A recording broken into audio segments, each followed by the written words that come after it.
12월 17일 9시 기도회 시작하도록 하겠습니다. 노웨어에서 에브리웨어라는 제목으로 사도행전 1장 14절 말씀을 보며 오늘 말씀을 같이 나누도록 하겠습니다. 우리에게 하나님은 거창한 것, 대단한 것, 큰 거 하라고 하지 않으셨습니다. 오히려 네가 할 수 있는 일, 너만 할 수 있는 일, 그래서 내가 너를 그렇게 하겠다 하십니다.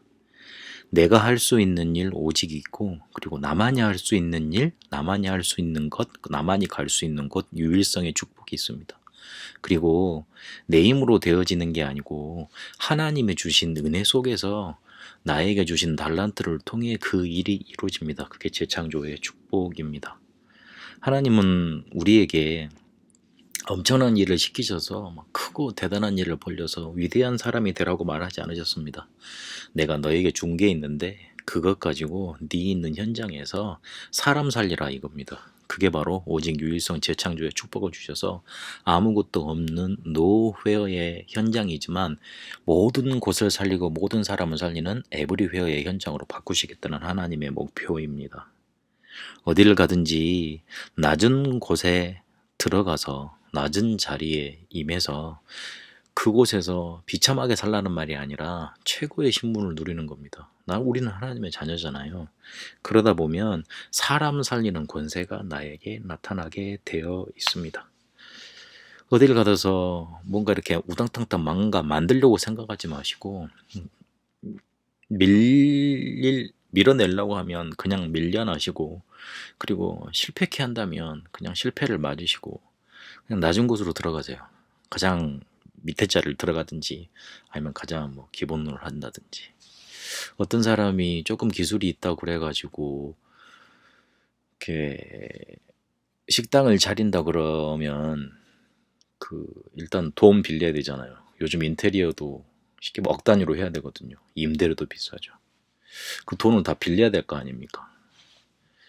그러면 그 돈 어떻게 또 갚을 겁니까? 또 지금 같은 시대에, 코로나 시국에 이렇게 다 막혀버린 시대에, 이런 시대에 또 어떻게 살아야 되겠습니까?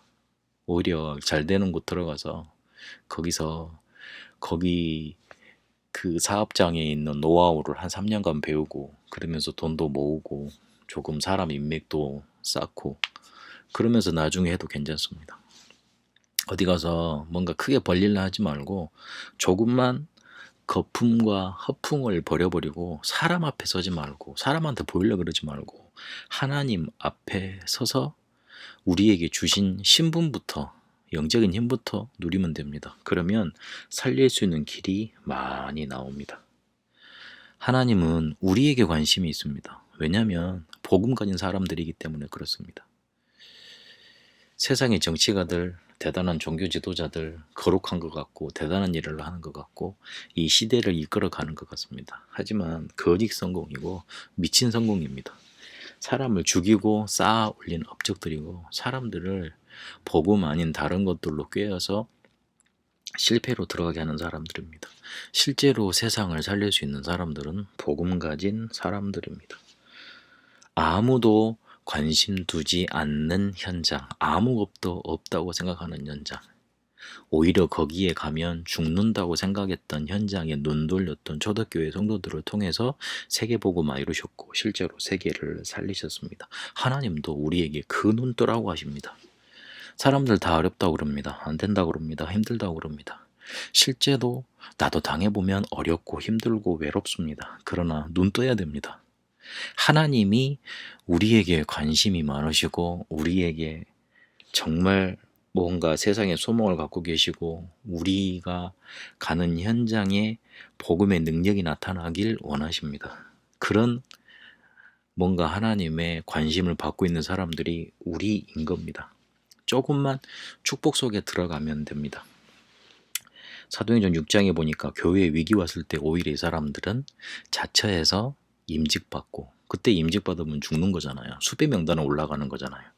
오히려 위기 왔을 때 자기가 하겠다고 나섰습니다. 그 사도행전 11장 19절 30절에 보니까 교회에서 큰 환란이 일어났잖아요. 그런데 자기가 그 위기에 모든 것을 희생했습니다. 교회에 어려운 사람들 만나면 조금만 말로 위로해줘도 그 사람 평생 기억합니다. 반대로 흘러가는 말로 아유 쟤 저렇다며 네가 그래서 그렇지. 별말 아닌 것 같은데 그 말에 평생 상처를 받고 살아가고 뭐한 사람은 원수 갚기도 합니다. 조금만 어려운 사람들을 도우고 위기당한 사람들을 조용하게 도와주면 그 일이 하나님이 원하시는 일입니다. 그리고 무조건 성령 인도 받으면 됩니다. 내가 왜 어렵지 하는 건 성령 인도 못 받는 질문입니다. 하나님이 나를 왜 이렇게 어렵게 하시지? 왜 이 속에 그냥 놔두시지? 성령 인도 받을 수 있습니다. 조금만 어려운 시기를 하나님이 나에게 주셨구나 생각해도 성령 인도 여유 있게 받게 됩니다. 사도행전 16장에 보니까 문이 막혔는데 뚫으려고 하지 않았습니다. 뚫으려 하지 말고 금방 판단하고 금방 결정하지 마세요. 하나님이 또 다른 문을 만들어 놓고 인도해 가시는 과정 중에 있는 겁니다. 사도행전 19장에 보니까 성령 충만 받는 거 마가다라 압박의 축복 그대로 가는 곳마다 누렸습니다. 그러니 성경적인 운동이 계속 일어났죠. 우리가 먼저 체험할 건 영적인 힘입니다. 세상 나가면 이상한 사람 위로 많습니다. 그 사람들을 치유하라고 우리에게 복음 주셨고, 그리고 우리의 눈 제대로 보고 축복 누리면서 그 사람에게 힘 주라고, 그 사람을 살려서 세상을 살리는 자로 살라고, 세상을 죽이는 자, 지옥을 전파하는 자, 지옥을 누리는 자로 서지 않고 천국을 전파하고 천국의 축복을 누리는 사람들로 살라고 우리를 인도하시고 이끄셨습니다. 하나님 앞에 서서 복음 가진 사람들의 눈으로 하나님의 축복으로 사람을 살리는 응답 있게 되시길 바랍니다. 하나님, 아무것도 없는 현장 같지만 모든 것을 할 수 있고 살릴 수 있는 축복의 현장으로 우리를 이끄신 줄로 믿습니다. 가장 낮은 곳에서 최고의 신분 누리며 사람 살리는 권세 누리게 하옵소서. 살아계신 우리 주 예수 그리스도 이름으로 기도합니다. 아멘.